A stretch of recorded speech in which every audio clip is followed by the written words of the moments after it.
ఎవరి కొరకు ఎందుకొరకు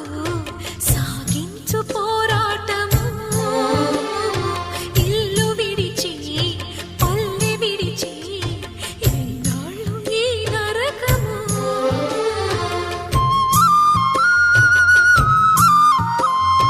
గుండెలో బాధలను దాచుకోవాలి నా పోరు బాటలో నీ తోడు కావాలి పల్లెనే ఇల్లుగా నువ్వు చూసుకోవాలి పంచాది నిర్మలకు చెల్లెవనిపించాలి ఈ